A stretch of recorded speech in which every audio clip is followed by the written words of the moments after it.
Bom, então começando a nossa quarta temporada do podcast Música em Rede. E hoje, dentro de um evento base, que é a primeira edição desse evento aqui em São Paulo, e eu tenho a honra de conversar com um cara que a gente já tive a oportunidade de conversar online ali, mas agora presencialmente é muito mais legal. A gente consegue, acho que, desenvolver conversas aqui que talvez antes não desse. Então, eu queria agradecer demais a presença. Obrigado por ter topado. Marcos Preto, palmas. Poxa. Valeu, eu que agradeço aqui o primeiro, ser o primeirinho assim, né? Adoro ser cobaia, bora, tomara que dê certo, tomara que tenha vida longa. Pô, que você vai trazer essa sorte pra gente, com certeza, como você trouxe para muitos artistas que você já trabalhou. Não é bem sorte, é muito trabalho, muita competência, mas acho que tem um pouquinho de sorte também que você deve carregar. A sorte sempre conta, sempre tá no jogo. É verdade, o Marcos já trabalhou com projetos incríveis, a gente vai... a intenção aqui não é ser exatamente uma conversa para ficar só falando do que fez, o que não fez, por que fez, o porquê não fez, e sim também para trazer uma inspiração para os artistas, para os empresários da música, e usando dessa sua história para que as pessoas entendam as possibilidades, né? Eu acho muito curioso o começo da sua carreira, quando a gente vai ler na Wikipédia, principalmente ali, em outros lugares que eu pesquisei, o começo quando você era garçom de um restaurante, e aí você recebe um convite para ser jornalista da revista da MTV, do nada, e você nem lembra. Me conta essa história, como é que foi? Eu não recebi convite, não. Eu cavei esse convite. Bom, vamos lá. Eu fui garçom do Spot, ali na Paulista, entre 96 e 2001. E foi a melhor fase, a fase mais importante da minha vida. A formação, a minha faculdade foi aquele restaurante. Porque você entende ser humano, né, quando você é garçom, porque o cara não está te vendo, o cliente, você é meio o ser invisível ali, nem sempre é bem tratado. Então, você começa a entender um pouco do ser humano ali, como ele funciona quando você é invisível, né, quando você é uma mosquinha. Então, ali foi muito importante para mim. Ali era um restaurante, a dona, Maria Helena Guimarães, tinha vivido o exílio em Londres com Caetano, com Gil. Ela apresentou Caetano para Jorge Maltner, por exemplo. Ela já era amiga. Ela e o marido já eram amigos do Maltner e estavam em Londres. Enfim, Caetano chegou, ela recebeu ele. Ele fala disso no Verdade Tropical. É engraçado que o Verdade Tropical, o livro do Caetano, é de 96. Eu já trabalhava lá. E aí eu falava, Maria Helena, essa Maria Helena que o Caetano está falando é você? Ela morria de rir, porque era, né? Enfim, por causa disso, ia muita gente legal lá. O Caetano, por exemplo, o Ali Salomão, Antônio Cícero, Arnaldo Antunes, Lulu Santos, todo mundo era amigo dela da vida. Os concretos, Augusto Haroldo de Campos. Talvez um já não estivesse vivo na época, mas eu lembro que um ia, o Augusto, que é o que está vivo. E aí, por causa disso, eu conheci muita gente lá. Eu era meio enxerido, então eu era tiete mesmo das pessoas. Então eu falava, estava sempre com um CD no carro, e aí para a pessoa assinar, sempre dava sorte. Aí conheci um monte de gente ali. Dali para o jornalismo, um amigo, que hoje é o Teté, Ricardo Teté, que hoje trabalha na Companhia das Letras, ele era amigo de uma garçonete, era uma pós-adolescente ali, amigo de uma garçonete, e ele falou, estou trabalhando na revista da MTV, estou fazendo uns freelas para a revista da MTV. Eu falei, fazendo o quê? Escrevendo? Tipo, qualquer pessoa, tipo eu ou você, pode escrever para uma... Eu achava que era um negócio que tinha que ser um ser de outro planeta, sabe, para escrever, que era... É muito MTV isso, inclusive, né? E aí eu pedi para ele me apresentar. Falei, eu já gostava de escrever, já gostava de música. Falei, me apresenta. E chegou um dia que ele falou, não posso te apresentar porque o cara saiu no meu contato lá. Eu fiquei putíssimo, deprimido, estava trabalhando. Saí do Spot, tomei uns vinhos ali a Paulista era toda aberta, isso era 2001, a Paulista era toda aberta, comprei uma revista da MTV, olhei lá, qual que é a pessoa mais... essa aqui, Mônica Figueiredo, @mtvbrasil.com.br. De casa, e-mail ainda era um negócio pouco. A internet, imagina, 2001, era um negócio ainda, né, incipiente, assim. Só que no dia seguinte eu não lembrava, eu acordei meio de ressaca, eu não lembrava de ter mandado esse e-mail, mas tinha uma resposta dela, Tomou coragem. Adorei, quero te conhecer. Aí eu fui, né? Aí fui lá, ele lá me chamou, me contratou, eu virei estagiário lá, foi assim que começou, e depois virei redator, e depois virei repórter lá, foi tudo no período de 1 ano ali. Virei tudo isso, depois fui demitido, aí eu já queria, eu tinha gostado, né, desse negócio de escrever sobre música, aí fui atrás de conseguir, e aí fui indo atrás de outros freelas, até que terminei na Folha em 2008, 9, acho, 9, 10, 11, 12, isso. Começo de 2009 e saí no final de 2012, 4 anos. Cara, muito interessante, porque isso já é uma coisa, né, de se pensar. Se você não tivesse metido esse louco, você talvez estaria no jornalismo de outras formas e tal, mas aquilo talvez tenha sido a sua entrada na música de fato, né? Se você não tivesse tido esse ímpeto de falar, não, vou falar com a pessoa lá, você não ficou esperando, né? Tem muita coisa disso, às vezes as pessoas falam, eu sou tão especial, por que ninguém olha para mim, né? E não vai muito para cima.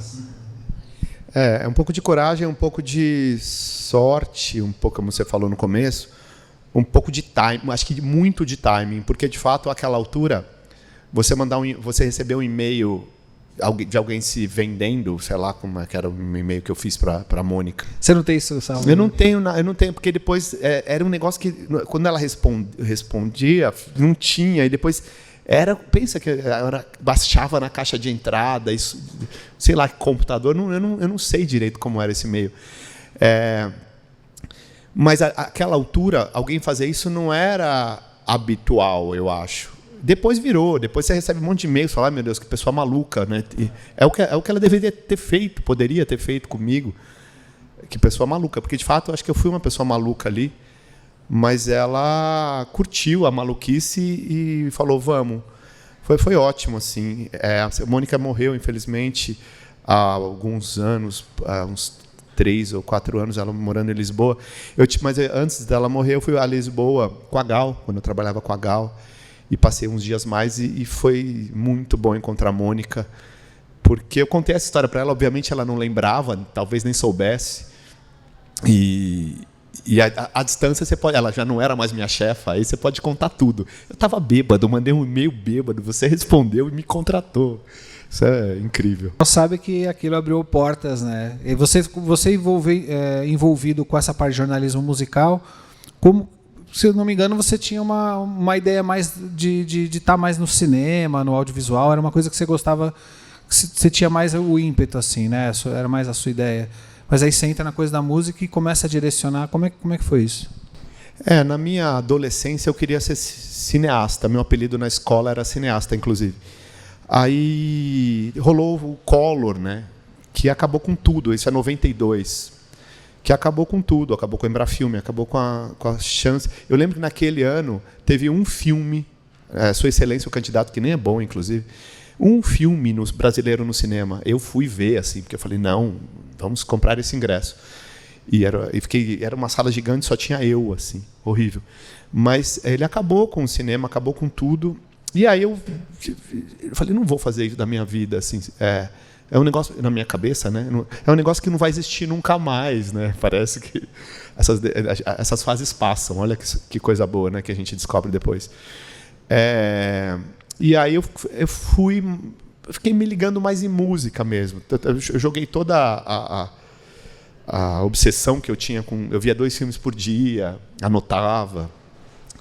Joguei na música. Aí direcionou para a música. Fui jogando, porque a pira era a mesma, só que ela estava no cinema.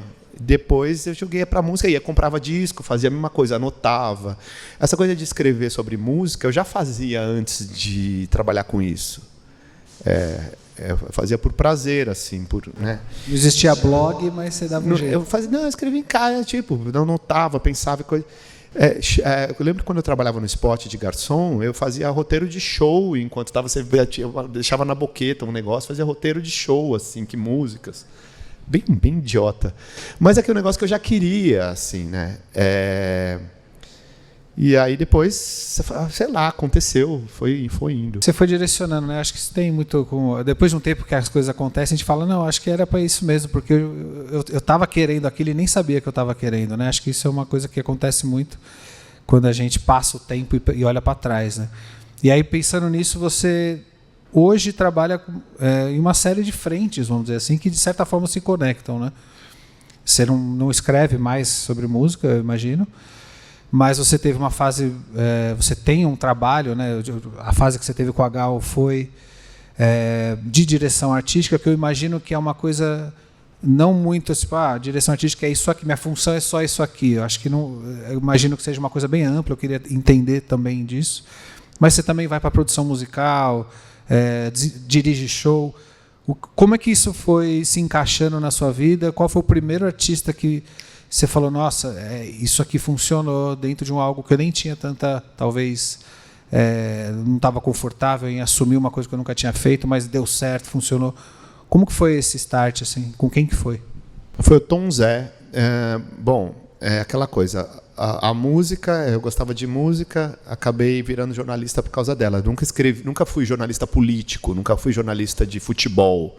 Eu só sabia escrever sobre música, então eu só podia ser jornalista nesse lugar. Por causa da música eu caí no jornalismo, por causa do jornalismo eu caí de volta na música. O que aconteceu? Eu estava fazendo uma biografia do Tom Zé, que acabei não terminando, nem começando. Eu estava entrevistando ele, entrevistei umas 100 horas de entrevista com o Tom Zé. Está guardado isso aí, né? Tá lá. Uma hora.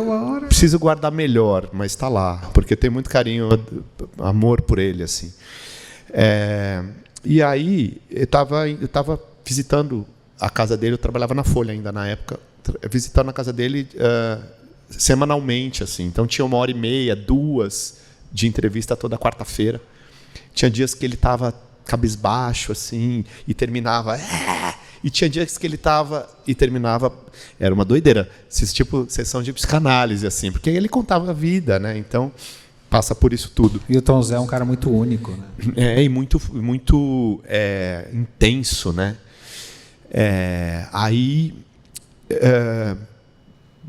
Chega um momento que rola aquela história do cancelamento do Tom Zé no Facebook, que a galera, ele fez a locução de um comercial para a Coca-Cola e é um proto-cancelamento, assim. Primeiro, acho que foi a primeira. Eu me lembro disso nitidamente. Eu até fico feliz que você me trouxe. Olha a coincidência, ele trouxe o compacto desse projeto do Tribunal do Facebook. Eu me lembro nitidamente. Estava com meus amigos da Vila Mariana, inclusive tem um aqui. Na época ali, eu ficava ali nos bares ali.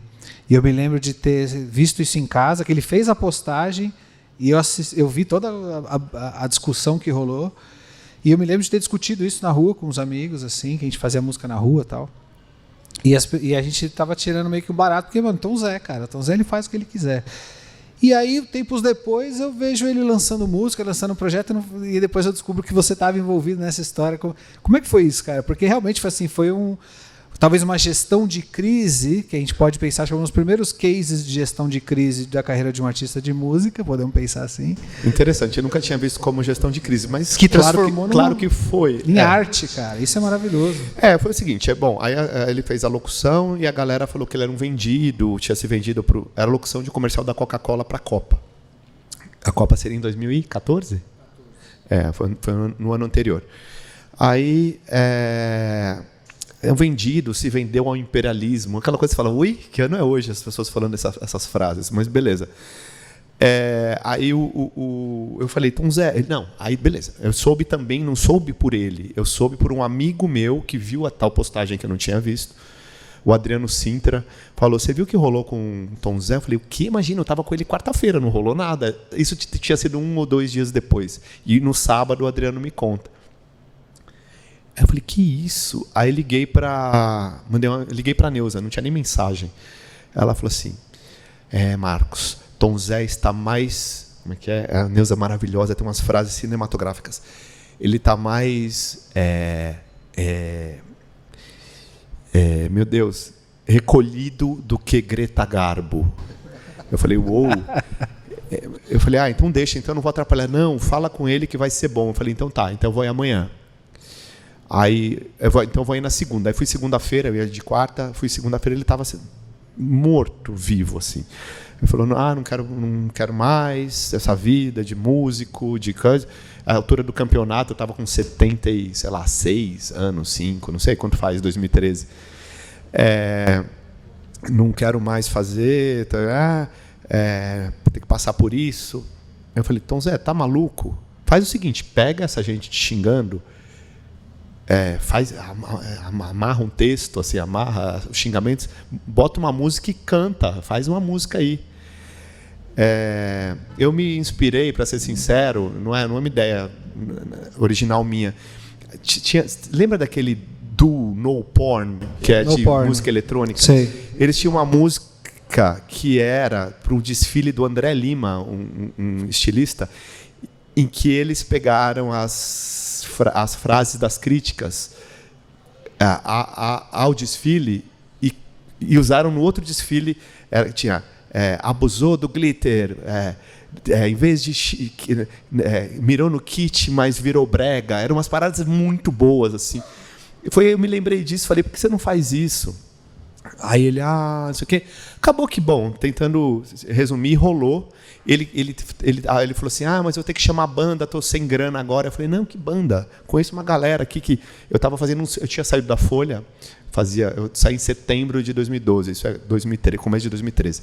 Eu falei, fiz um freela para Serafina lá, tem uns caras, uma banda nova chamada O Terno, Trupe Chá de Bol do Filarmônica de Passárgada, tem uma galera nova que curte muito você, toparia colar aí e gravar para você, porque ele mora no 10º andar e tem um estúdio no 5º andar do mesmo prédio, o Tom Zé. Aí ele empolgou, foi assim que começou. Ele falou, então você vai ter que produzir. Eu falei, tá bom, bora. Você não tinha produzido? Nunca, nada. Aí começou assim. Tom Zé começou assim. E logo na sequência... É legal, porque desculpa até te cortar, mas acho muito interessante esse momento, porque além de você ser um confidente ali dele, um parceiro, né, você está muito próximo dele como CPF ali, né? Você estava lá para entrevistar, mas você também virou um amigo. E você conseguiu nessa conversa, nessa relação, entender a sensibilidade do momento e propor algo que pudesse até ser bom para ele, conectou outros artistas que estavam chegando. Então, você tinha ideia que você estava ali naquele momento fazendo uma movimentação que te colocou como produtor musical de um negócio do nada? Não, eu nunca tinha ideia de nada, assim. Essas coisas eu vou fazendo e depois acontece alguma coisa. Não fazia ideia. Tanto que aí a história seguinte, que também é a mesma coisa, de novo, é o jornalismo daí me levando mais uma vez de volta, né, à música. Eu descobri com uma amiga minha, Dandara Ferreira, umas imagens do Fatal, do Leon Hirschman, lá na Cinemateca. Tudo Super 8, um negócio meio... tudo precisa restaurar, nem sei, com esse incêndio se ainda existe, mas... E aí eu pensei, podia fazer um documentário sobre o Fatal, porque restaurar o Fatal é legal, quero muito ver aquele show bonitão inteiro. Mas eu acho que ele merece mais, assim, merece um documentário sobre aquele momento e não sei o quê. Beleza. Pensei num projeto de documentário e fui procurar a Gal, que eu já tinha entrevistado algumas vezes, ela me conhecia, mas não tinha proximidade nenhuma. E marquei, ela desmarcou, Chegou uma hora que eu marcava cinema com meus amigos na hora do encontro com a Gal, porque eu sabia que ela ia desmarcar, então depois já tinha o que fazer, né? Aí um dia eu falei, caiu o cinema, ela vai rolar. Aí sentei na mesa, lá estava eu, ela, a empresária dela e a Ana Paula Schembach, que era assessora de imprensa dela. E aí eu falei, Gal, isso, assim, assado. Ela topou imediatamente assim, o documentário. Eu falei, gente, eu vou fazer um documentário da Gal, não estou acreditando. Não, jornalista querendo fazer um documentário musical. Aí eu falei, não vou ficar alugando a Gal Costa. Deu um silêncio. Eu falei, então... Paulista. Porque ela tinha acabado de chegar em São Paulo para morar. Paulista, fala de trabalho e já quer ir embora, né? Acabou o trabalho, você já quer... Eu falei, não, imagina. Tipo, imagina, podia passar a noite lá se ela quisesse. Sentei de novo e aí deu mais uma pausa que eu falei, acho que agora eu estou sobrando. Gente, chega, senta aí. Eu falei, tá gostando da conversa? Beleza. Gal, o que você... Isso é disco novo. Já sabe o que é? Você acabou de fazer o recanto, fez o recanto ao vivo, que botou você num lugar maravilhoso de novo. Já tenho ideia, mas não posso falar. Tá bom. Posso sim. Aí ela me falou a ideia, e era uma ideia muito de jerico, assim. Não era nem dela, era uma ideia que venderam para ela, mas era uma ideia muito caída para o momento luminoso que ela estava. E eu, quase irresponsavelmente, sem noção mesmo, falei assim, fiz assim, não, você não vai fazer isso. Levantei, você não vai fazer isso. Aí eu falei, depois, a Ana Paula fez assim, fudeu, né? Agora ele vai ser chutado daqui. Ela, mas o que você acha que eu tenho que fazer? Aí eu falei o que eu achava que ela tinha que fazer, que depois do recanto ela tinha que fazer um disco ligado, conectado com um público mais novo, que pira nela,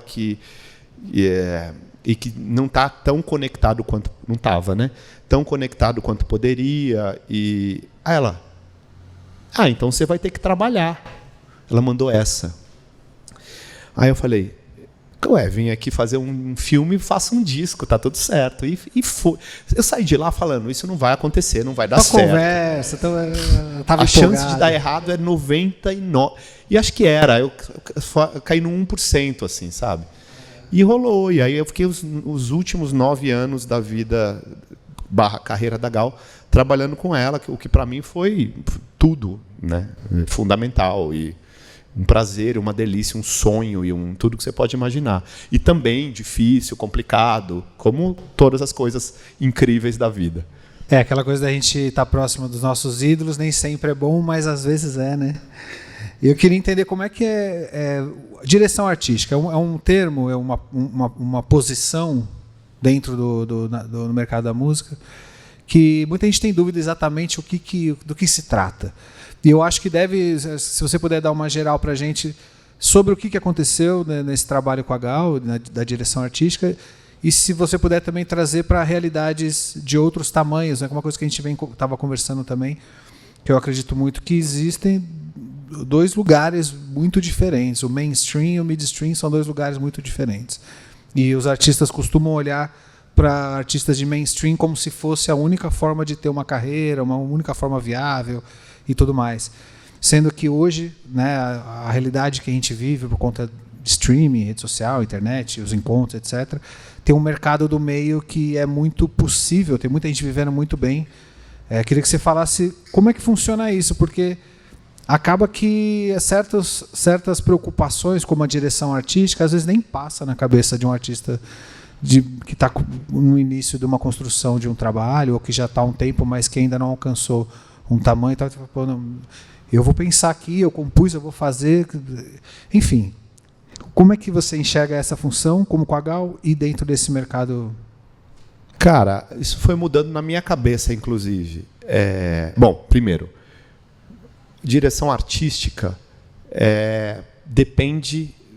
O que é? É um negócio tão impalpável, porque depende do que o outro lado precisa. Pode ser lavar uma louça, ou pode ser cuidar da vida inteira da pessoa, ou pode... Sabe, é um negócio muito... Então, eu disse no começo, eu fui mudando, inclusive, na minha cabeça. Eu acho que eu faço... Porque, assim, eu tinha culpa de dizer que eu produzia o disco, porque eu não sei apertar um botão daquela negócio lá. Não sei afinar a voz, eu não sei ligar o Pro Tools, não sei nada disso. Ao mesmo tempo, eu tenho certeza que eu levo para o disco...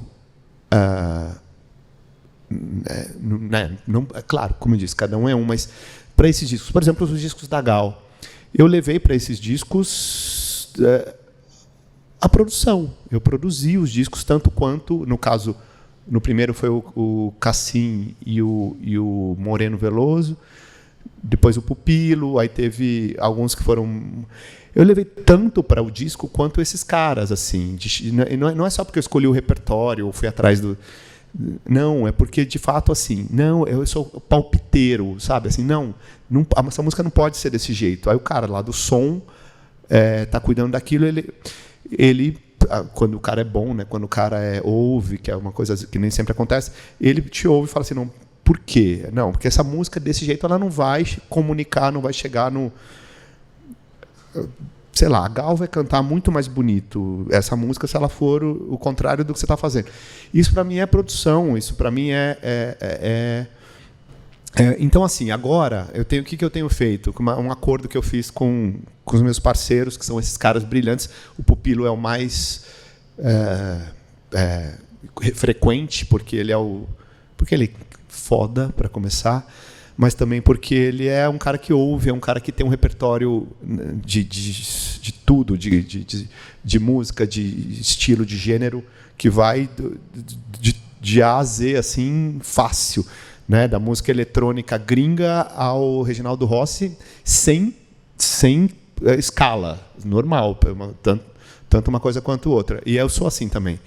Enfim, então o que a gente faz? A gente combinou o seguinte, produzido por Pupilo Marcos Preto, direção musical Pupilo, direção artística Marcos Preto. Porque aí fica todo mundo contemplado. Porque essa coisa de direção artística não existia muito mais. Existiu nos anos da indústria forte, lá até os anos 80, começo dos 90. Depois esse negócio não existiu mais. Isso fora do mercado mainstream, né, da indústria, das gravadoras grandes, meio que quase não fazia sentido. E eu, ao mesmo tempo, eu dizia que eu fazia o quê? Nada, entendeu?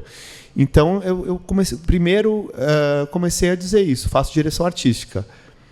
Depois eu fui entendendo que, por exemplo, o Grammy não olha para o diretor artístico. Os discos da Gal, para dar um exemplo, eu fui fundamental para aqueles discos serem do jeito que eles são. E eu digo isso sem culpa. Eu sei que eu fui. Ela também sabia, então está tudo certo. Ao mesmo tempo, se aqueles discos um daqueles discos ganhasse o Grammy, eu não ia nem saber, não ia ficar, entendeu? O cara que apertou... A ficha técnica não chegava no diretor artístico. Isso é muito louco. O cara que gravou lá do estúdio, pegou tudo pronto, só gravou, ele ganha um Grammy se o disco ganhar. Aquele cara só está ali fazendo aquilo daquele jeito porque eu levei tudo para aquele lugar, entendeu? Então, assim, eu comecei a achar, não, isso é produção, não pode achar que não é. Então, assim, direção musical eu não faço, no geral, assim, não faço. Agora, produção é produção. O Miranda, eu nunca trabalhei com ele, um grande produtor, mas todo mundo dizia que ele não sabia tocar um instrumento. Eu cheguei a fazer 3 anos de faculdade de música, mas abandonei.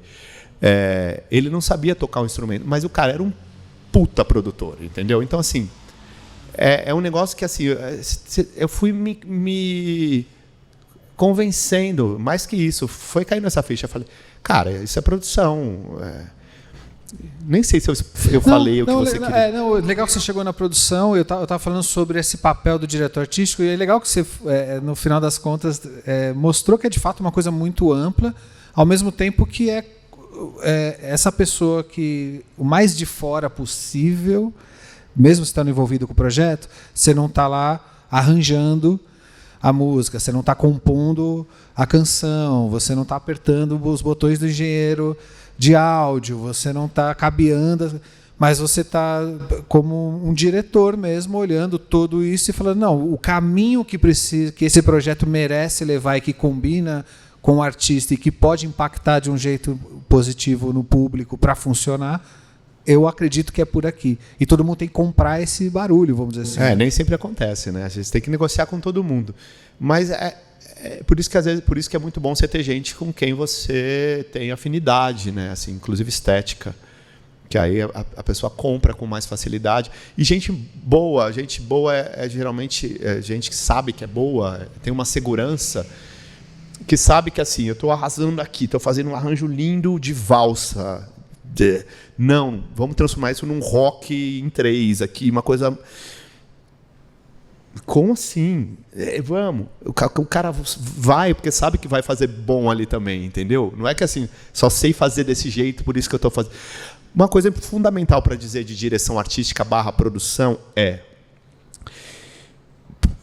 esse lugar é o lugar de quem está olhando o outro, não é o seu lugar. Você não importa, você é um mero instrumento ou um editor, talvez seja a melhor palavra.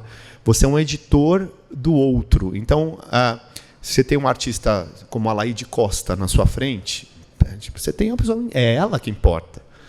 É a história dela, são os quase 90 anos de vida dela, faz em dezembro agora. É tudo que ela viveu. Assim, então, assim, quem sou eu ali? Então, eu não tenho que imprimir a minha nada. É assim, editar a Laíde, que a Laíde, em 90 anos de vida e, sei lá, 60 de carreira ou mais, é a que tem que vir à tona agora, porque é isso, né? As pessoas são muitas pessoas ao mesmo tempo. Imagina com tanto tempo de vida, né? No caso da Laíde, eu pensei assim, olha, acho que a bossa nova é menos interessante agora, a Laíde da bossa nova, do que a Laíde ali que pegou os anos 70 com João Donato, com Milton Nascimento, com essa galera. E depois com Ivan Lins, já indo para os 80 e tal. Então essa Laíde que eu achei, falei, vamos, e aí eu falei com o Emicida e com o Pupilo, e eles foram nessa. Então é isso, não é qual é o Marcos Preto, qual que é o Pupilo, qual que é o você, não. Emicida, qual que é o não? Qual a Laíde? Quem importa é o outro. Então é uma profissão que você tem que olhar o outro, você tem que esquecer de você, tem que olhar o outro o tempo todo. O outro no caso, o artista, né? E o impacto que ele vai gerar no público, né? Exato. O que esse público de 2025 quer, vai captar melhor, sentir melhor da Lia de Itamaracá. Eu estou fazendo um projeto com ela agora. Isso é muito legal. Só, entendeu? Entender o que ela já é. Com o pé na rua, o que aquela mulher, o que a rua quer daquela mulher, que já tem uma história.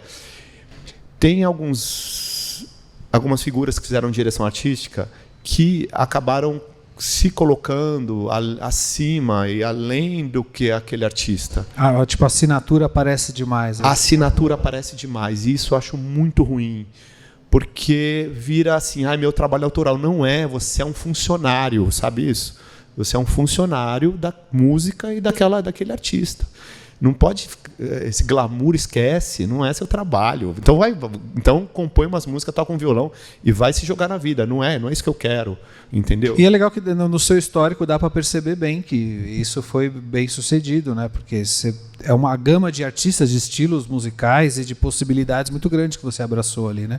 De Tom Zé, Alaíde, Gal Costa, Terno, o Erasmo, Nando Reis. Conta um pouco de como é que foi esse trabalho, assim, também para a gente entender esse leque de atuação possível enquanto esse cara que está ali na equipe enxergando, mas sem precisar assinar demais. Cara, eu acho que isso vem do jornalismo daí. E do fã de música, do cara que compra LP desde 16 anos, sei lá, 15 anos, 14. Eu gosto... No jornalismo, principalmente, você precisa escrever de música. No meu caso, eu só sabia falar de música brasileira, então só escrevia de música brasileira. Mas música brasileira, isso, que nem eu falei do Pupilo, de música eletrônica a Reginaldo Rossi. Então, esse trânsito sempre foi muito natural. Eu tinha que ouvir o disco e, assim, você ouvir o disco, você não precisa gostar para você ouvir na sua casa. Você tem que ouvir o disco e falar assim, jamais ouvirei de novo, mas esse disco é incrível, é muito bom por isso. É entender o potencial daquilo dentro da proposta. E eu acho que daí isso veio para quando eu transitei para produção, isso veio muito fácil.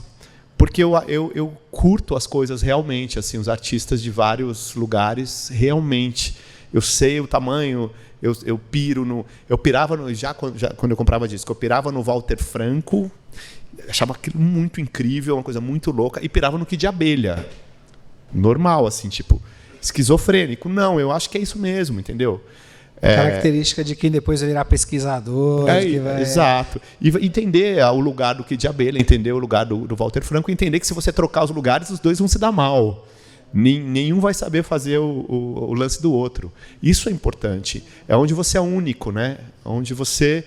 Ninguém te derruba. Entendeu? E tem que saber lidar, que você está falando, lidar com as pessoas, né, também, porque você não vai forçar uma ideia, nem na produção musical, nem na direção artística, mas você precisa entender o que também funciona para a pessoa. Então, quase que talvez um papel de terapeuta também ali. Tem um papel de terapeuta? Sempre tem, né? Com amigo, com todo mundo. E a galera acaba virando seu amigo, né? Não tem como você trabalhar com a pessoa e não criar laço afetivo. Só se der errado a história. Mas eu acho que o que rola mais, assim, é fazer de fato, a pessoa entender que você sabe... Eu estou falando de artista veterano, né? Nesse caso. Esse cara entender que você sabe quem ele é. Tipo Erasmo Carlos, por exemplo. Como é que foi o trabalho com ele nesse sentido? Era um sonho. Porque ali não tinha tempo ruim, ali era tudo... um negócio, você não acredita. Esse negócio de gigante gentil é pura verdade. Nossa Senhora. Bom... Você abre um sorrisão quando você fala dele. Às vezes choro, também tem isso. Nossa Senhora, ele era muito forte. O que aconteceu? O Paulo Monte, que era da Som Livre na época, agora ele está trabalhando na Globo, ele trabalhava nas LAP, se eu não me engano. Não sei se era as LAP só ou se era na Som Livre toda. E ele um dia me falou, eu já conheci o Erasmo de jornalista, de ter entrevistado e tal. Uma vez fiz um release, porque ele gostou da entrevista, aí rolou um release. E ele tem um filho, o Léo Esteves, que trabalhou muito, era o braço direito dele, assim. Mais que isso, assim, era um cara que ajudou ele muito a ser o Erasmo para sempre, né? Que o Erasmo conseguiu ser o Erasmo para todo sempre, isso é maravilhoso. Enfim, tinha feito um release, e aí o Paulo Monte me ligou e falou assim, você não quer fazer... Eu já tinha feito as coisas com a Gal, né? O Tom Zé já tinha rolado. Ele falou, você gosta do Erasmo? Eu falei, sou louco no Erasmo, como assim? Ele falou assim, tem um... Eu falei, que? Eu achei que ia dar ruim uma hora. O que ele te convidou? Te convidou para quê? Tem um disco dele, você não quer fazer? A Som Livre, ele vai fazer um disco pela Som Livre. Eu falei, como assim? Pelo amor de Deus. Mas eu falei, mas ele já sabe? Não, eu falei com o Léo, e o Léo falou com ele, e eles gostam do seu texto, do seu release que você fez não sei quando, da matéria que você... Eu falei, gente... mas eu achei que não ia rolar, porque era uma coisa que tipo, era meio bom demais para ser verdade. Como quando rolou a história da Gal lá, eu achei que era bom demais para ser verdade e acabou indo. E eu não podia contar para ninguém, porque eu falei, se eu contar e não for, vai ser um mico, né? E eu louco para contar para todo mundo. E aí foi assim, eu fui na casa dele a primeira vez. Lá não fui para o Rio só para ir para a casa dele. Cheguei cedo, eu fiquei rodando ali para não chegar tão cedo, ansioso, né? Deixa eu fingir que eu não sou ansioso. Aí cheguei. O Erasmo, eu fui normalizando as pessoas. Eu acabei normalizando todo mundo. O Erasmo eu não normalizei. Quando eu tocava o celular e estava escrito Erasmo Carlos, eu fazia, meu Deus, ai meu Deus, tipo. Eu imagino. Porque todo mundo se normaliza, né? Assim, depois de um tempo. Eu não normalizei até o último dia, eu não normalizei. E aí isso no estúdio... E você entrou para produzir, para fazer a produção do disco? Foi. Aí fui para casa dele, a gente ouviu, ele mostrou umas coisas que ele tinha, falou, tem essa melodia aqui da Marisa Monte. Eu falei, quando ela te mandou? Acho que eu ouvi isso. Quando é que ela te mandou? Faz uns 3 anos. Eu falei, Marisa, aí mandei para ela por e-mail, Marisa, essa música já tem letra e já está no disco 2 do Tribalistas, já tinha sido lançado. Eu falei, aí ela mandou outra. Então assim, fui organizando isso. E aí, de novo, eu falei, vamos chamar o Pupilo, porque o Pupilo eu confio, eu sei que você vai gostar do Pupilo e eu sei que ele é incrível. E aí topou, chamou o Pupilo, foi incrível esse disco. É um dos discos mais lindos que eu fiz, assim, em que eu trabalhei. um dos 3, provavelmente, chama Amor é Isso. E 2000, talvez 18, 17, algo assim. E depois ele me chamou para outras coisas. A gente fez 2 discos, ele em vida, e eu fiz a gente estava trabalhando no terceiro, ele morreu. E nossa, foi tão emocionante assim. Quando a gente lançou o segundo, né, que era O Futuro Pertence à Jovem Guarda, que na verdade era uma ideia de um EP de 4 músicas. Isso é pandemia. Estou voltando um pouco, tá? Claro. Que é o segundo. Aí, eu fazer um EP, não sei o quê. Eu falei, mas Erasmo, por que um EP? Eu acho que o EP é a coisa mais ridícula. Eu não consigo imaginar o Erasmo lançando um EP. Eu acho o EP uma coisa ridícula. Não, nada contra EP. Eu tenho tudo contra EP. Ou é compacto, ou é um álbum. Ou é single, ou é álbum. É isso que chama. EP fica parado no meio do caminho. Bom, faz sentido. Aí, eu falei, Erasmo, que EP? 4 músicas. Eles falaram de 4 ou 5. 5 segue sendo EP.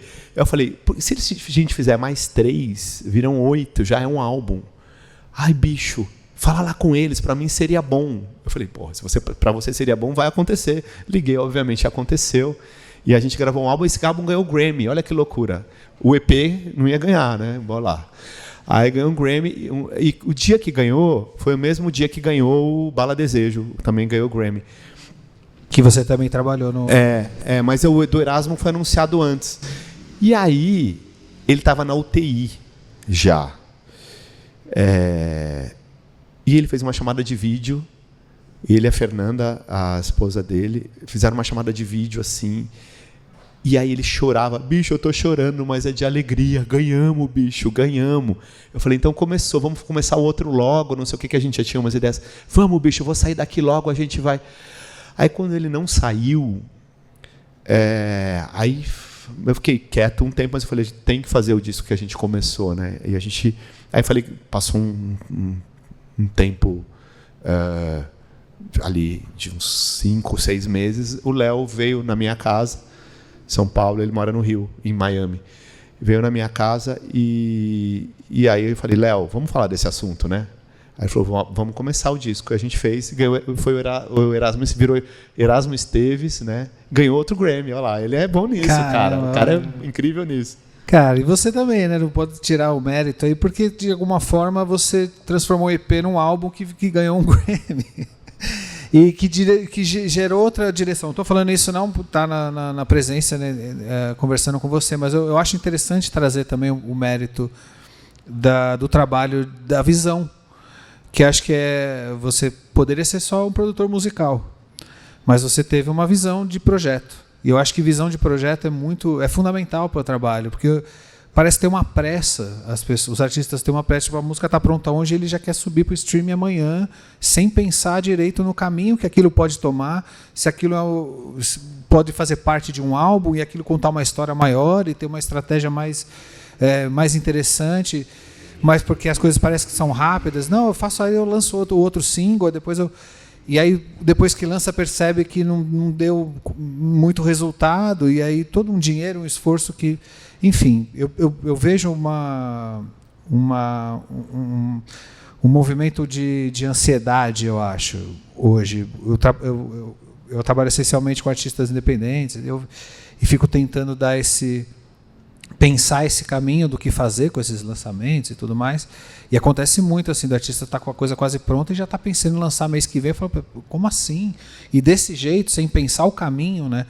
Então acho que falta um pouco para, de uma forma geral, parar um pouco para pensar o caminho, você não acha?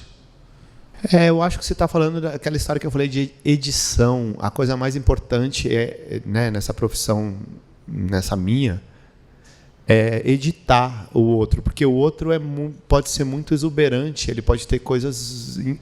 O Tom Zé, para voltar no começo, ele tinha 100 ideias incríveis por dia, assim. E aí quem tem 100 ideias incríveis acaba não fazendo as ideias, porque no outro dia teve mais 100, entendeu? Então, não, essa ideia aqui, essa ideia... Não, vamos voltar nela. Botar a pessoa... Porque a pessoa editar esse cara, falar assim, ó, vamos nessa aqui, lembra que é isso aqui?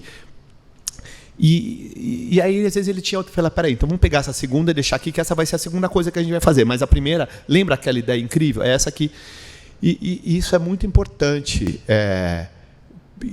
Né? Que é isso? O artista, às vezes, tem muita ideia boa. E, às vezes, em outros casos, o artista tem pouca coisa a oferecer.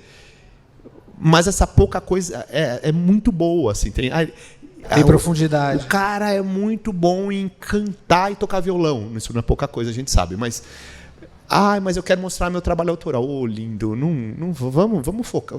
Toca uns Djavan aí que vai ser foda, né? Interpreta, é um caminho que pode funcionar mais do que as composições. Ou ao contrário, a pessoa quer cantar. Não, você compõe muito. Por que você quer cantar? Sua voz é horrível, você canta mal. Claro que eu não falo assim, nem vou falar assim com ninguém, mas estou dando um exemplo assim meio genérico, mas é só para entender que o importante da edição, disso que a gente está falando, é onde o cara brilha, onde a menina é genial, é aqui, compondo, cantando. Compondo e cantando. Tem gente que é o Caetano Veloso, compondo, cantando, fazendo livro, ou Emicida, fazendo. Mas nem todo mundo entendeu? Então, assim, vamos colocar para cima o que é. Então, essa coisa da edição que você falou é muito importante, assim. De ter uma direção, um foco no momento, às vezes. Porque depois ela pode faz esse daqui, depois que passar essa fase, se você quiser muito experimentar outra coisa, tenta, né?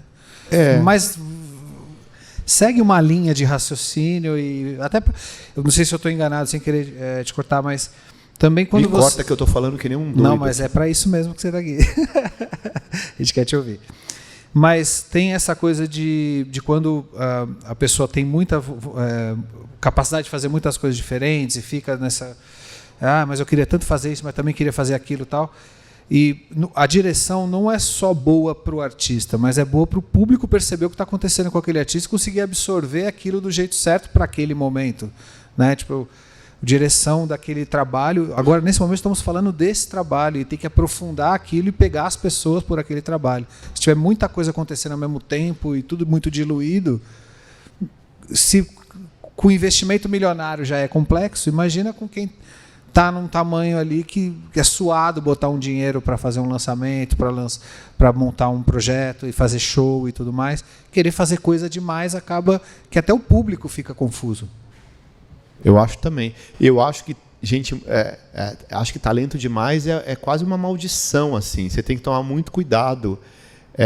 Eu conheço muita gente com pouco talento que vai muito mais longe do que gente com muito talento. Nossa, isso é forte. Porque o talento pode te cegar, talento cega. Não é todo mundo que é o Gilberto Gil, sabe? Que tem todos os talentos e usa todos e consegue. Não. É ruim falar de artistas, mas enfim, por exemplo, a Nara Leão não era uma cantora inacreditável, mas ela tinha um talento tão absurdo, estético, que ela conseguiu fazer uma das carreiras mais brilhantes da música brasileira né, depois ela ficou doente, mas até ela ficar doente, ela pautou a música brasileira, ela pautou Elis Regina, que era um talento exuberante, ela pautou a própria Bethânia, né? Enfim, ela foi madrinha da Bethânia. Então, assim, ela lançou Caetano Gil, não sei o que, né? Ajudou a colocar eles na roda. Então, assim, ela era uma cantora inacreditável? Não, cantava quase mal, assim, se você for ver. Eu acho incrível, tá? Mas ela era tão esteticamente inteligente que ela fez... Não foi uma limonada, nem sei o que ela fez com aquele limão dela, entendeu? Isso, para mim, é o que interessa. Em compensação, tem quantos artistas que você viu na sua vida inacreditavelmente talentosos que morreram na praia ou no meio do mar mesmo, sabe assim? Isso, e por conta às vezes de uma falta de direção, fica no mar, né?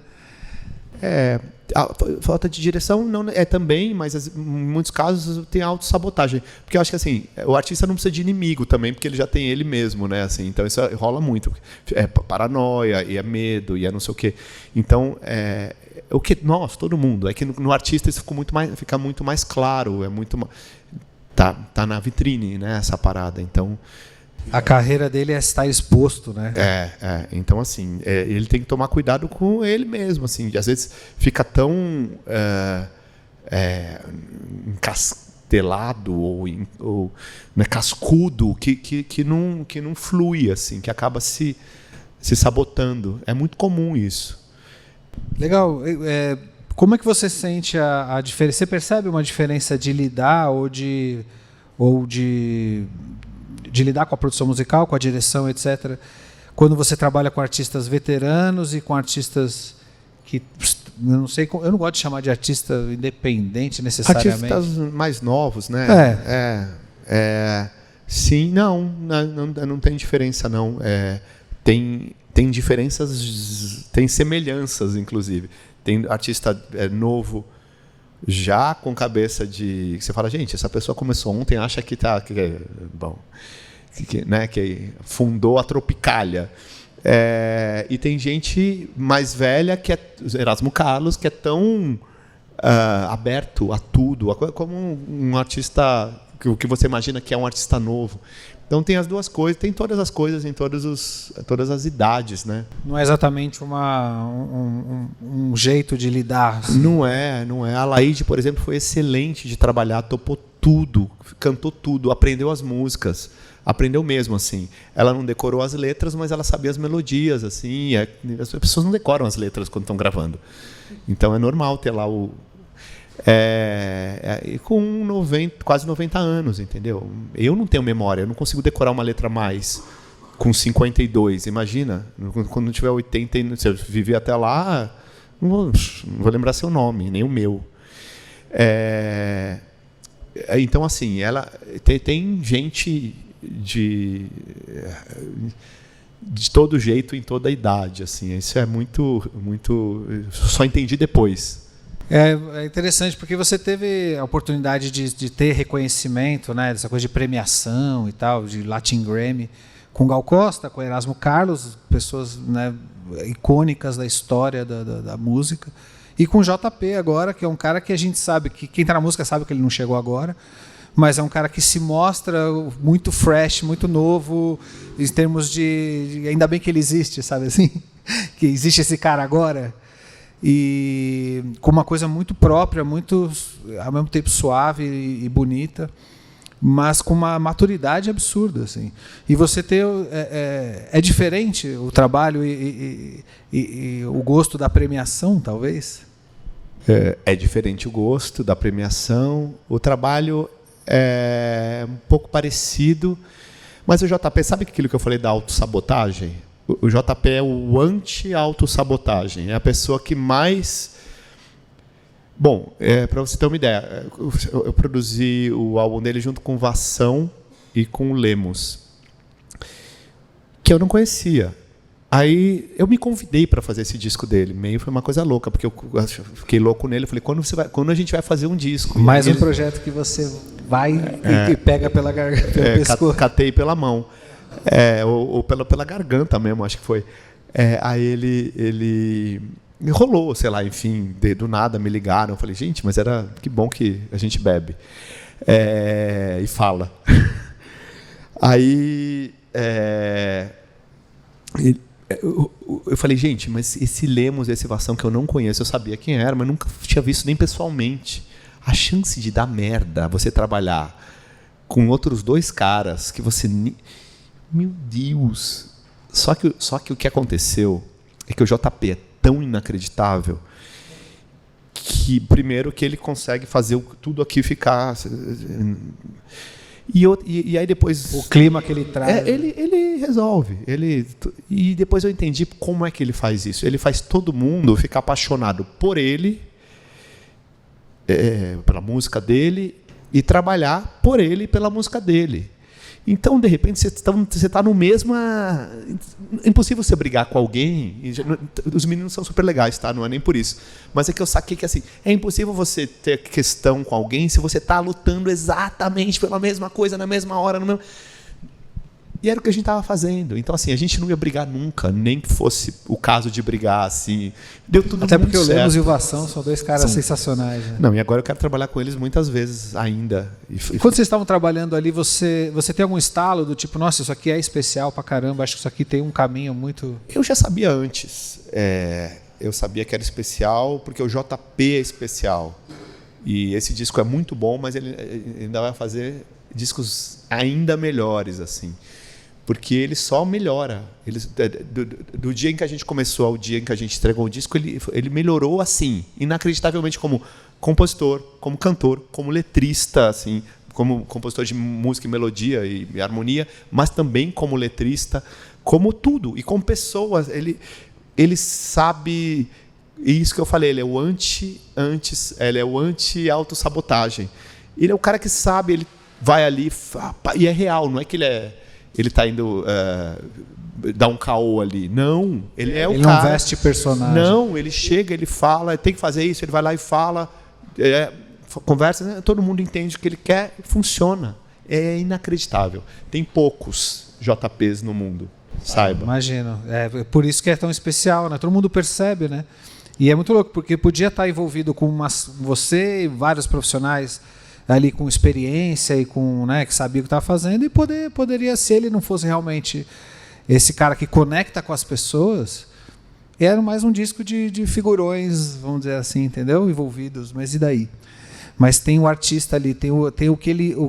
a obra, ela conecta com as pessoas. Eu acho que é uma coisa que a gente até estava falando ali antes, que às vezes eu sinto que tem muito artista que acha que a carreira é se conectar com o mercado. É network, é ficar puxando o saco, é fazer parte de panelas, é estar nas turminhas, isso é ter uma carreira. Só que aí o cara vai fazer um show, ele não leva 20 pagantes no lugar, saca? E parece que, por mais óbvio que seja, que o trabalho do artista é se conectar com as pessoas, muitos artistas simplesmente não parece que não acessam essa parada. Você sente isso? Parece que esses artistas... Isso é comum, isso é a regra, não é a exceção. Parece que essas pessoas não são fãs de outros artistas, né? Assim, não foram impactados. Por que vocês são o que vocês são? Porque vocês ouviram o Milton Nascimento, o Djavan, o Caetano Veloso, o Gilberto Gil, o Itamar Assunção. É por isso, entendeu? E se esses caras tivessem não feito nada para que você não estaria nem existiria como artista. Então, por que você não retribui? Não faz, por que você acha que é diferente? O que você recebeu é diferente do que você vai ter que entregar. Isso é muito louco, mas rola muito. Você tem alguma dica, alguma forma de como que o artista possa perceber isso e, de repente, sei lá, quando ele está num trabalho que ele está desenvolvendo, como é que ele pode falar, não, peraí, isso aqui precisa ser muito importante para mim, tem que ser a minha verdade, mas a partir do momento que isso nascer, precisa fazer sentido na vida de outras pessoas. Como que você, numa conversa aqui assim meio solta, o que você diria para um artista que de repente está passando por isso? Cara, aí não dá para falar, porque não existe uma fórmula, né? Assim, você tem que ler o cara, que eu falei, o trabalho é ver o outro, né? Tem gente que você fala assim, mano, esquece, você é isso, você vai ser um cara para shows de 30 pessoas, lide com isso, goste disso, porque você não vai ser... Não dá para você querer ser a Anitta, você não vai ser a Anitta, esquece. Você é esquisito, esquisito no sentido bom, tá? Porque eu falei do Walter Franco. O Walter Franco nunca foi um cara de multidão, nem de multidinha, como diria o Nelson Rodrigues. É um negócio para um teatro pequeno e não lotado, porque aquilo é poesia concreta, aquilo é artes plásticas, aquilo é uma música experimental mesmo. Então só gente que está afim dessa experiência vai àquilo, né?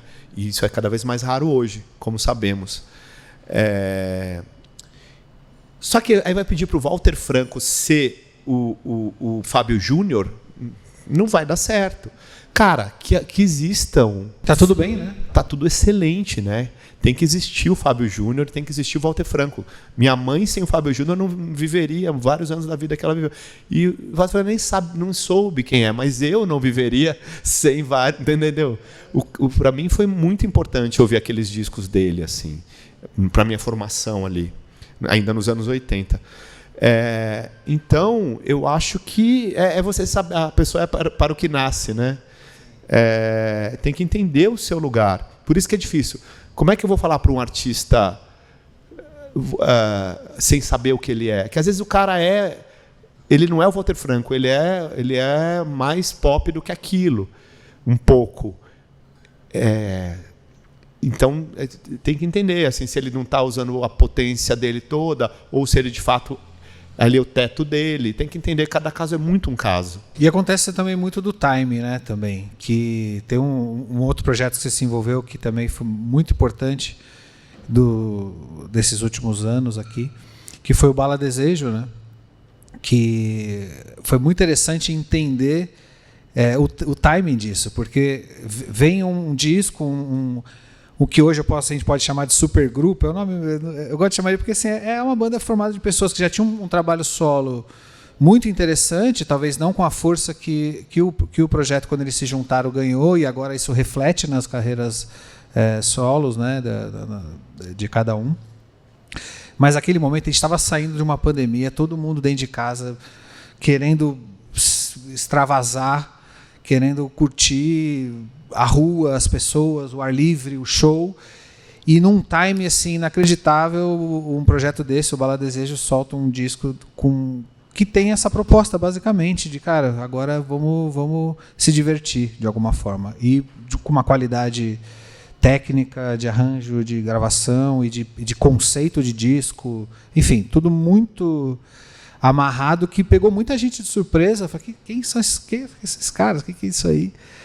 E que gerou uma conexão. Eu estava falando essa coisa de conectar com o público. Então, teve um timing muito importante. É um projeto muito bonito, muito bem feito, com pessoas incríveis envolvidas. Então, de qualquer forma, é um disco de extrema qualidade na música brasileira. Eu realmente gosto demais desse disco, gosto das pessoas envolvidas. Mas ele também estava vivendo, ele veio num momento muito certo, né? Você sentiu isso? Quando você se envolveu nesse projeto, você imaginava mais ou menos ali o caminho de cada um, essa coisa de juntar todo mundo, que era um timing interessante pelo conceito do álbum? Cara, a origem do Bala Desejo, bom, enfim, eles faziam as lives lá da Tereza Cristina, né? Que ela chamava de comunidade hippie. Agora comunidade hippie, porque eles estavam sempre juntos, na mesma cama, assim, um negócio bem... o estereótipo da comunidade hippie.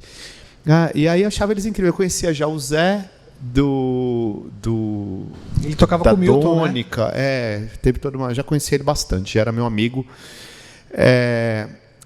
E o Lucas eu conhecia um pouco. Conhecia de oi, assim. Não era próximo, mas eu conhecia. As meninas eu ainda não conhecia, pessoalmente.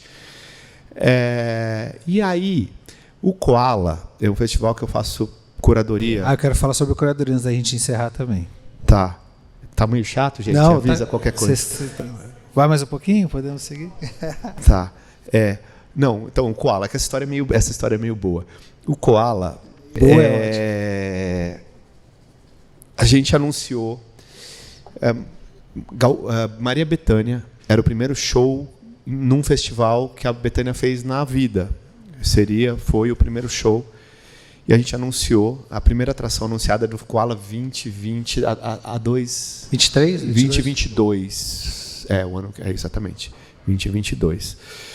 Anunciou Maria Bethânia, e aí todo mundo, que ótimo, Maria Bethânia. Aí anunciou Gal num outro dia. Aí todo mundo, queremos Doces Bárbaros.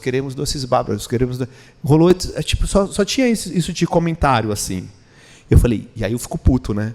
Falei, mentira. E o Bill, o Gabriel Andrade, que é o dono do Koala, que é outro curador, ele é bonzinho, eu não sou tão bonzinho. Eu falei, gente, que essa gente desgraçada, que a gente consegue o primeiro show da Maria Bethânia num festival, E aí a gente consegue a Gal no outro dia, e eles ficam pedindo doces bárbaros. Primeiro assim, quando a gente fez Caetano e Gil, ninguém pediu doces bárbaros.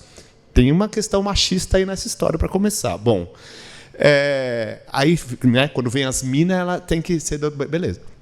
Aí eu falei, gente, e o puto da vida? Eu falei, gente, aí o Bill, não, foi ótimo o engajamento. O Bill tem uma visão mais legal das.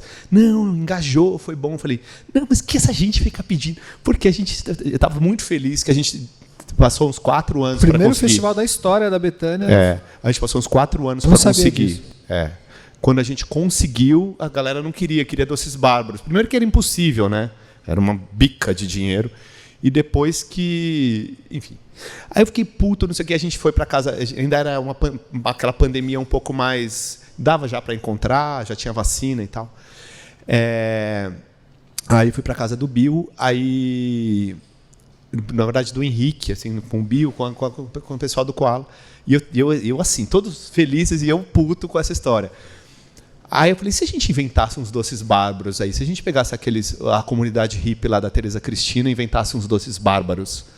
O Bill, adorei, vamos, beleza. Sério que surgiu disso, cara? Isso era uma sexta-feira. No sábado, eu estava na casa do outro amigo, já falei, a pandemia já estava flexibilizada.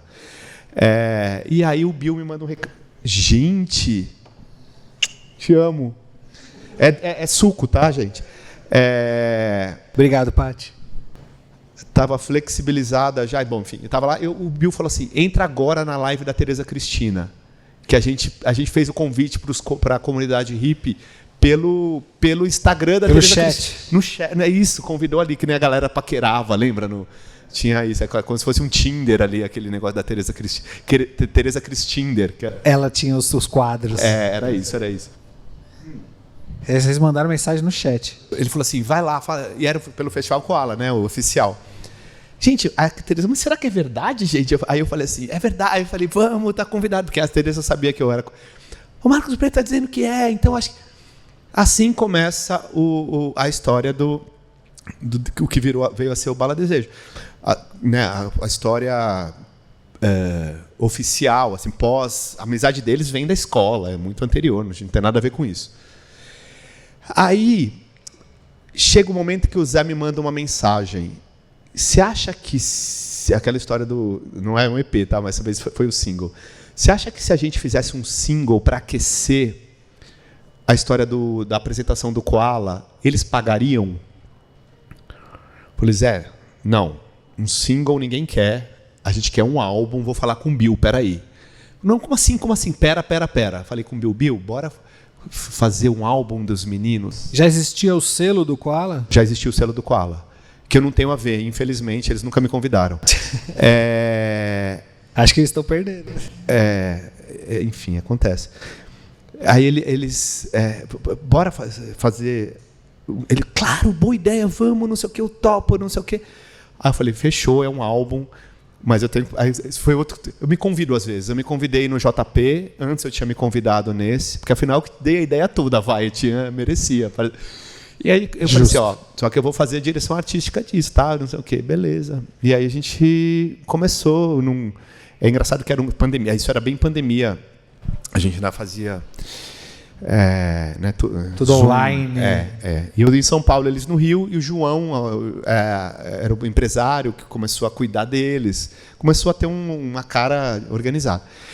E aí eu lembro que um dia a gente fez assim uns 3 meses, nós 6, eles 4, eu e o João. O João às vezes saía, esses zooms assim, e eu falei da coisa de desbunde para eles, que eu falei assim, olha, eu acho que a gente que disco vai ser esse, que músicas vão ser essas, né? Tinha essa questão.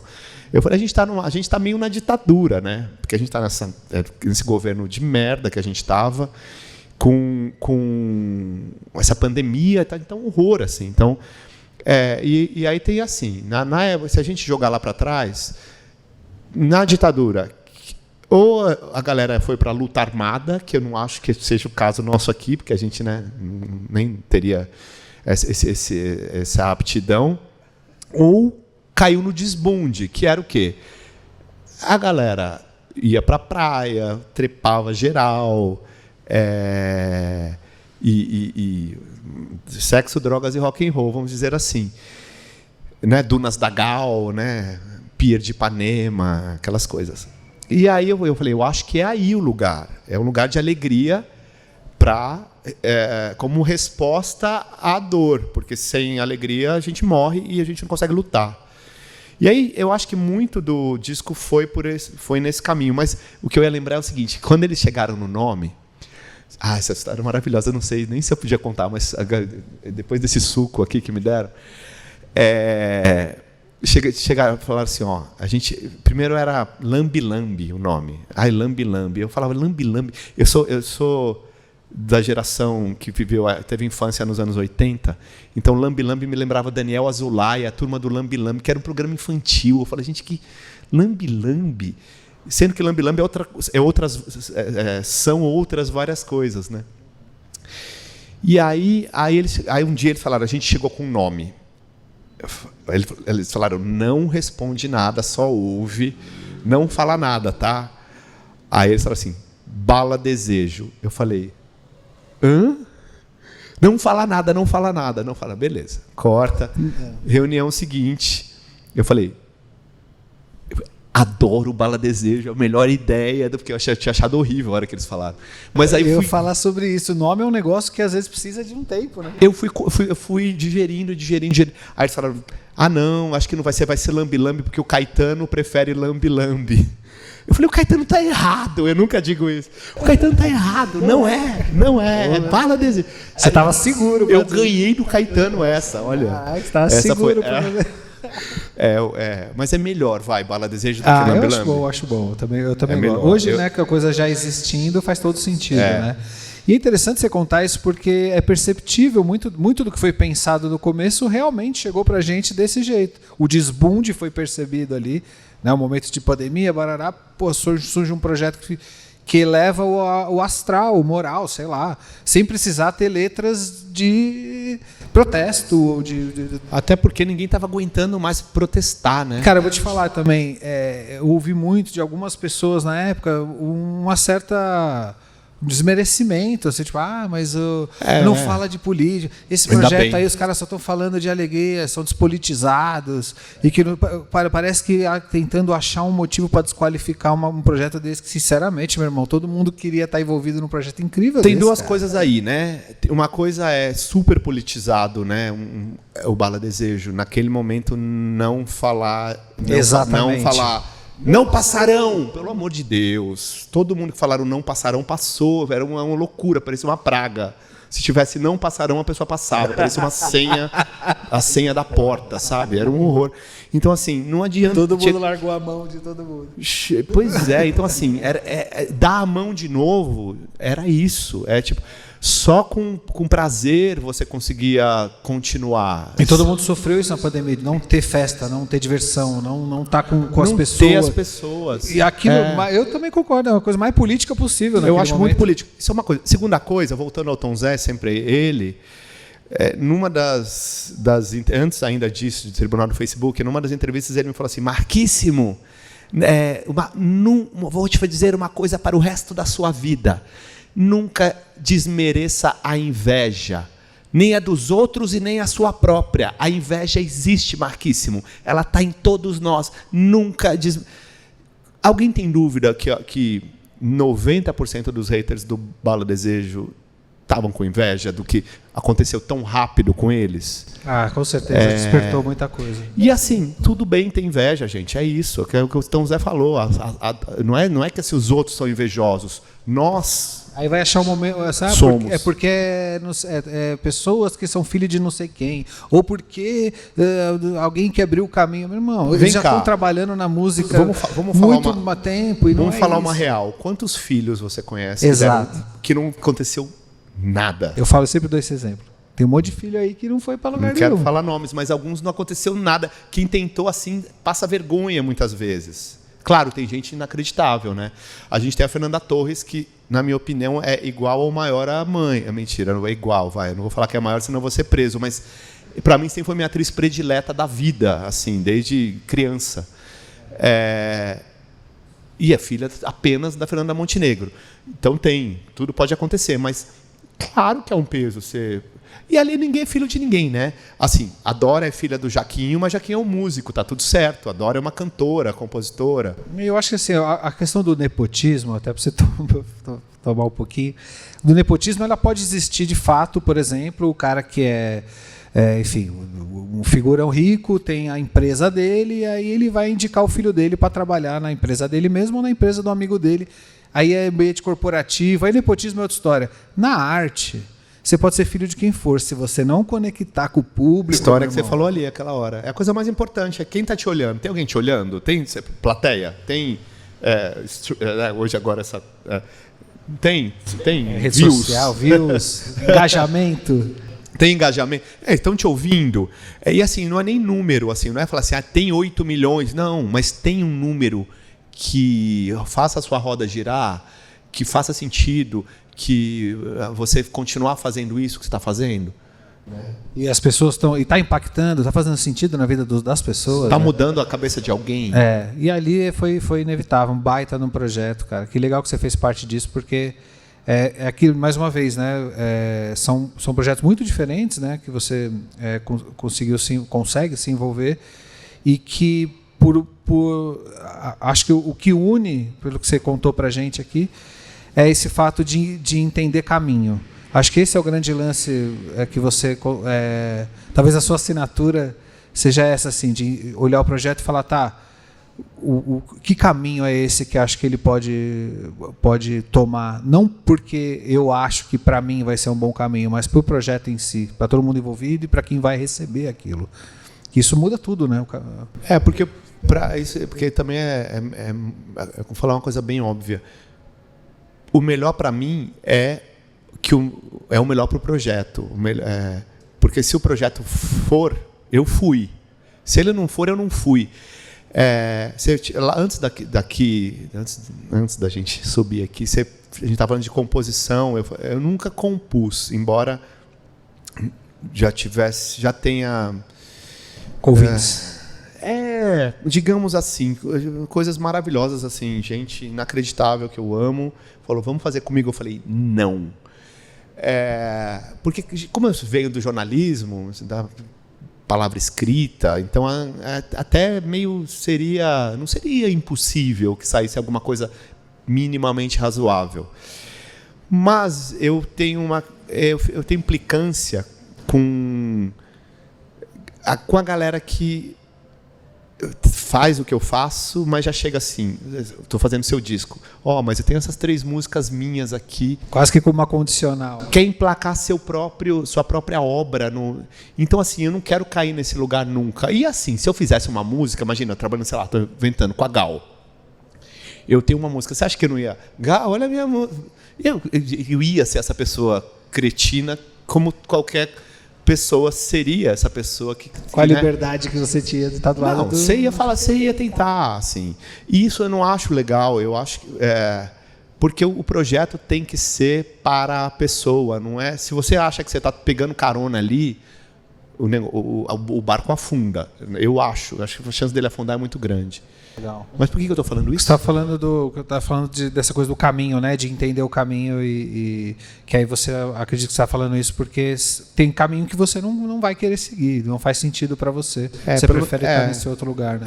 É isso. Talvez amanhã, assim, só não me cobre coerência porque tudo pode mudar, mas eu acho que não vai. Eu acho que não vai porque de fato. Se você compor algo e sair, depois a gente faz um outro episódio. Eu não vou compor algo, não. Eu não vou. Mas olha só, isso de olhar caminho tem a ver com a curadoria, que acho que é um assunto que ficou faltando a gente conversar, que eu acho muito importante, que está também, parece que não, mas está tudo interligado, né? Eu pensando agora aqui enquanto converso com você, porque a direção artística e a produção musical está obviamente super interligado ali no projeto de fonograma, de dar luz à música gravada ali, daquela experiência que é única para aquele momento. Mas você também dirige show, certo? Que é aquele outro momento que a gente acabou não falando muito de direção de show. E talvez uma das coisas mais gostosas. Acho que é legal a gente falar disso. Então é esse outro momento que é quando o artista está junto com a pessoa. E a curadoria, que é enxergar o que vai funcionar. Porque aí é business mesmo. Tudo tá? Eu sei que tudo é. Mas é um olhar artístico dentro de uma necessidade de uma coisa muito grande. Por exemplo, o Koala Festival precisa impactar muita gente num momento específico e tal. E como é que é isso, essa parte da curadoria? Assim, então, eu fui aprender, como tudo, eu fui aprendendo fazendo. Aprendi fazendo. Se é que eu aprendi. Estou aprendendo enquanto faço. Mas a minha primeira curadoria de festival foi um negócio gigante. Assim que eu saí da Folha, em 2012, no ano seguinte, 2013, me chamaram para fazer, porque eu era jornalista lá, e as pessoas sabiam quem eu era, porque eu escrevia sobre o assunto, me chamaram para ser curador da virada cultural. Eu fui por 2 anos. Dos primeiros 2 anos. 2013 e 2014. Os primeiros 2 anos pós saída da Folha. E aí, o que rolou, o que eu vi ali, era muito. Isso ficou muito na minha cabeça para sempre. Muito artista, que nem a gente falou, sem o público na frente ainda, mas a gente com talento até, mas ainda sem conexões com o mundo fora, né? Sem gente conectada com eles, para ser mais, para usar o seu termo. Reclamando demais, que a virada não me chamou, a virada não me chamou. E aí era rede social, já tinha redes sociais, era Facebook na época.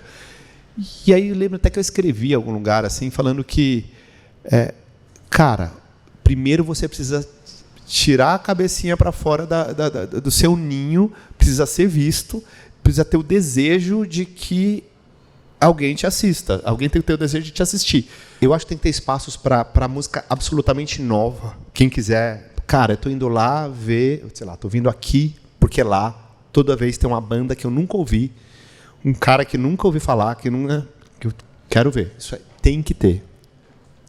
E acho que, assim, no mundo ideal, esses caras têm que ser remunerados até, assim, ter um espaço em que o Estado, alguém pague para que essa coisa gire. A virada cultural é uma festa. O cara tá bêbado, no geral, porque são 24 horas, na terceira já a chance das pessoas estarem... Ninguém vai querer lá ter aula, entendeu? Vamos lá porque eu vou aprender. Porque não vai aprender, você está na virada cultural, talvez você seja assaltado, né? Você quer lá se divertir e ver o Gilberto Gil, e ver o Djavan, e ver, né, o Ney Matogrosso. Aí, beleza. O artista novo que acha que não, lindo. Tem que ter um palco de novos artistas, mas novos artistas que já têm pessoas a fim de ir lá. Até porque, se está rolando lá o show da Rita Lee, naquele palco, a chance de alguém parar num palco de um artista novo, só se ele for o Tim Bernardes, a Tulipa, entendeu? Então, assim, tem que ter um destaque já. No caso do Koala, é mais parecido com isso. Tem gente que reclama, não sei o quê, não me chamam, mas às vezes porque não combina, né? Às vezes porque não combina mesmo, e às vezes o artista é grande. Esteticamente você está falando, né? De público, o público não vai entender, porque o Koala é um festival que tem uma personalidade muito forte, engraçado. O público é muito claramente um negócio, assim, dá para entender. Então, eu acho que eu sei exatamente o que essas pessoas querem. Só que é meio verdade o que eu estou falando, porque tem coisa que só o Bill sabe. A gente se completa bem, eu acho, porque ele coloca umas coisas mais que estão no hype, assim, que eu nem estou vendo. Que, de repente, não está no seu radar. Não está no meu radar, porque, para mim... Eu já sou mais velho, então já a pessoa já tem que ter mostrado mais do que só... Mas é importante ter essas pessoas também. Pessoas no hype já estão sendo vistas. Hype é uma coisa muito questionável, mas essas pessoas já estão sendo vistas. Eu já gosto mais da galera que já representou. Esse já entrega. E essa soma é que dá o tempero ali, né? Essa soma que dá o tempero, eu acho. E a gente conseguiu, e quem falou isso não fui eu, foi o Marcelo, do Scream Yell. O Koala é o primeiro festival de MPB. Faz sentido. né? Faz sentido. Porque de todas as vertentes possíveis, né? Antes do Koala, todos os festivais ou eram aqueles que misturavam com artista gringo, e aí tinha lá uns coitadinhos que eram os brasileiros, por acaso, ou era tipo, abriu para o rock, claro que é rock, Goiânia Noise, tudo o João Rock, era tudo baseado em rock, bandas de rock, artistas de rock, eram festivais masculinos no geral, né? Camisa preta, aquela coisa, show do Ira, show do Capital, show do... Então era isso. O Koala abre para um negócio de MPB mesmo, assim. Não é à toa que o Djavan, ele não fez o primeiro festival no Koala, mas ele foi o primeiro que ele assinou contrato foi o Koala. Só que a gente estava no... não sei se é hora de falar isso. A gente estava na casa lá em Santa Teresa gravando o disco do Bala Desejo e eu falando com a Suzy, empresária do Djavan. Suzy, o Koala é muito legal. Mas acho que não, o Djavan não quer festival. Eu sofri para ela aceitar. Foi mais ou menos a história da Bethânia. Aí ela aceitou, beleza. Ela aceitou, a gente era em setembro. Como o Djavan aceitou o festival, ela fechou todos os festivais antes e depois. Então a gente não estreou o Djavan. Ela descobriu que podia. A gente só convenceu o Djavan, quando a gente convenceu o Ney, no dia... Isso também é engraçado. Eu estava fazendo o disco da Scalene, da banda Scalene, e aí a gente foi para o Rio gravar uma voz do Ney Matogrosso para o disco da Scalene. E eu estava incumbido de convencer o Ney a fazer o Koala. Eu falei, Ney, é um festival muito incrível, ele é um festival feminino, assim, tem muita mulher, tem muito gay, tem os meninos também, mas não é um festival... Não é. Aí o Ney, topo. Aí o João Mário fechou. E os meninos da Scalene eram donos, não sei se ainda são, do como chama? Coma, do festival em Brasília.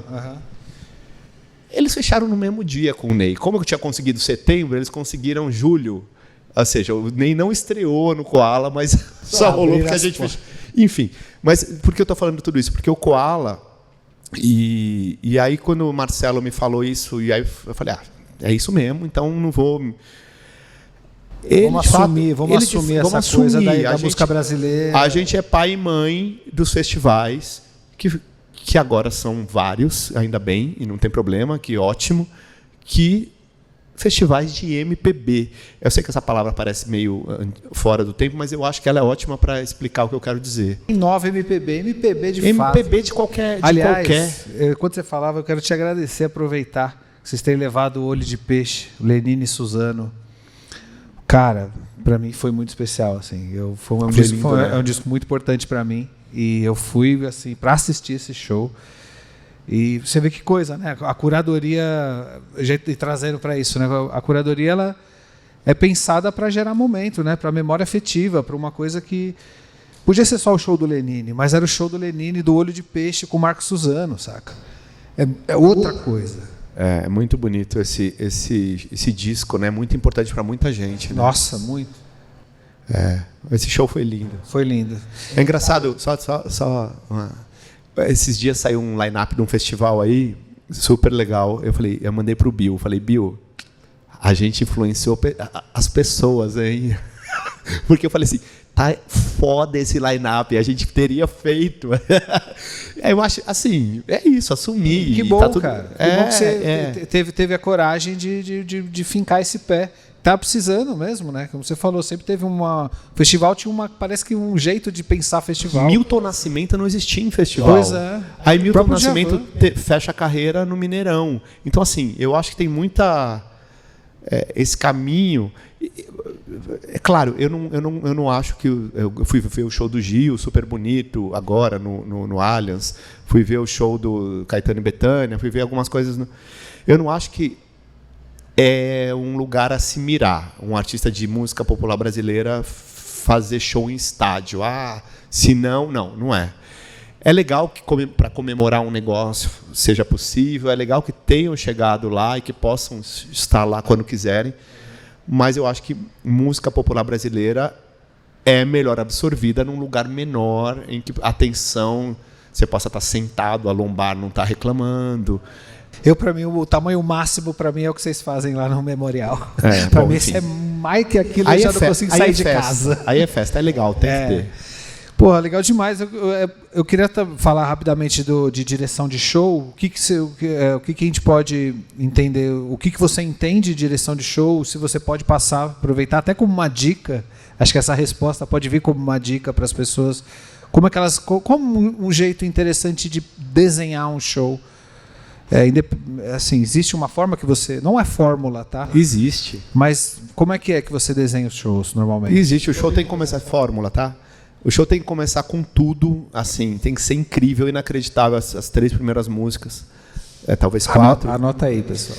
Depois tem um boa noite, assim, para acalmar. Aí você começa a subida. A primeira é só para você, pé na porta. Aí você começa a subida, apresenta ali o conceito da parada. As músicas mais difíceis tem que estar no começo, porque lá no final ninguém vai prestar atenção. E aí você não pode só ser em cima e nem ser só embaixo. Você tem que minimamente 2 alegres, desce, porque o seu ouvido acostuma. Então, se você está gritando, quando você está gritando a terceira, você já não está mais gritando. Então você joga no chão. Se você está embaixo, a terceira a galera está dormindo. Então você joga para cima. Tem isso. E aí eu ainda sou devoto no último quarto do show e subindo bailão, assim, hit, dançar, alegre, pra cima, e é isso. Que foda. Eu penso isso como um gráfico em U, né?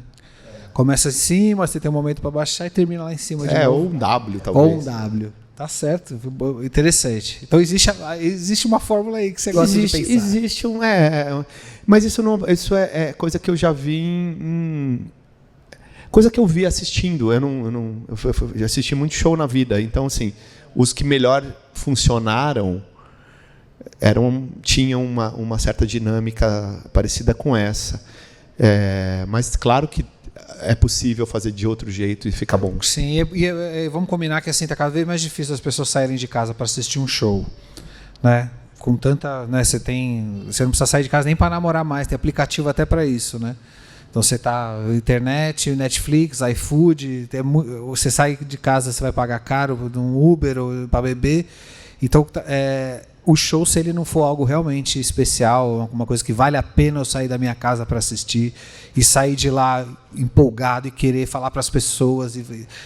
Hoje acho que a régua está um pouco alta nesse sentido, né? E se não pensar desse jeito, melhor não fazer show. Melhor fazer, faz mal feito mesmo.